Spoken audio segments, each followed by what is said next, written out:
lang tayo nagka-taon na magkakaroon ng video, no? Kasi tayo palagi sa mga lagad natin, alam nyo na tayo mission na tayo, gagawin tayo tayo makapunta, marami na ngayon natin.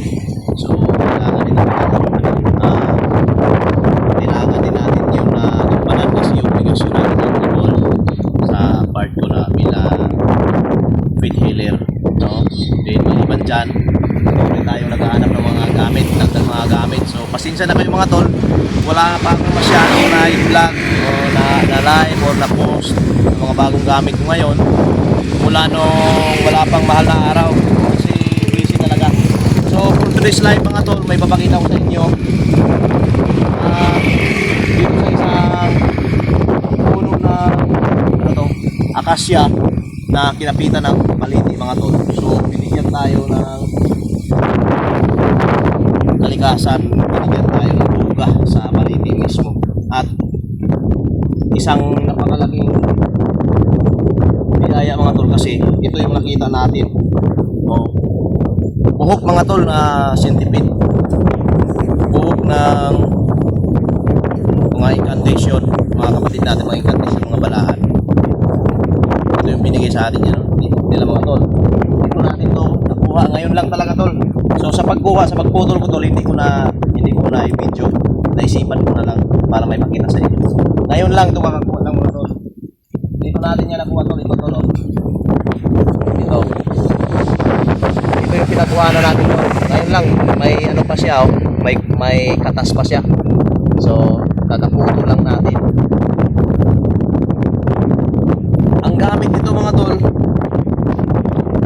is magagawa natin to sumbalik, no? Sumbalik, lalong-lalo na tol sa mga lalong-lalo na sa mga kulam o kaya barang. Kasi pagka mayroong ganito sa isang garapa o nasangkap ito sa isang garapa mga tol, maliban sa kilala ka ng mga incantation natin kasi sa paliti nga ito, so hindi ka nila gagalawin at higit sa lahat walang tao, walang tuhod. Kahit sabihin natin kalbo na yan, pero walang tao. Pagka mayroong ganito nakasangkap sa gamit mo, nakalagay sa garapa o kahit anong mga gamit, mga bago pa yan, kung saan man mga bakos, walang panama sa'yo, walang kaya barang kasi sinasalag mo na magkos. Isa ito na sumbalik o rebuilda. Yes mga tol. Then pwede na natin ito sa malulas kasi ito na rin.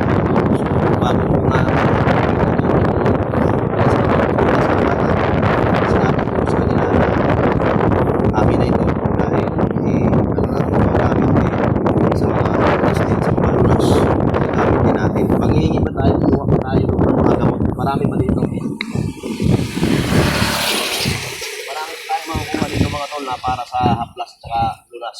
Pero ito eksklusibo talaga ito mga tol, sa gamit lang natin nilalagay sa mga kargada, pang depensa, yes mga tol, at rebuilda. So yun lang mga tol, maraming salamat sa inyo. Muli ang iyong lingkod Alpha Omega Guerrero 129 aka Dong J. Mga tol, paki-like and share tol sa ating video. Napis ko yung lahat. Siyempre, watch out sa yung lahat mga tol, lalong-lalo na sa mga kaibigan natin nasa ibang bansa. Mga tol, ingat kayo dyan lagi. At sa mga kaibigan natin sa mga nasa government, mga Philippine Army, sa PNP. Mga tol, mga sir, maraming salamat po sa lahat din, sa mga subscriber natin, sumusuporta at sa mga nakahanap sa akin na hindi na ako nakapag-live, hindi na ako nakapag-post. Mga tol, pasawag sa lahat, maraming salamat nyo tol. Please ko na rin ngayong lahat tol, siyempre. So sa ngayon lang talaga na hindi tayo araw-araw palagi na mag-video, lalong-lalo na hindi tayo nakapag-live. Pero tol, automatic yan, suportahan nyo lang ako lagi. Then sa mga gamit natin mga tol, may mga bago ng mga gamit na pinakasa pero hindi ko pa na-i-upload. Abangan nyo lang yan din sa mga sa mga mag-scroll lang kayo tol sa mga video ko tol, sa mga bago natin mga subscriber. May mga gamit dyan, kung wala man tayong stock pwede natin yung gamit ulit, no? tol.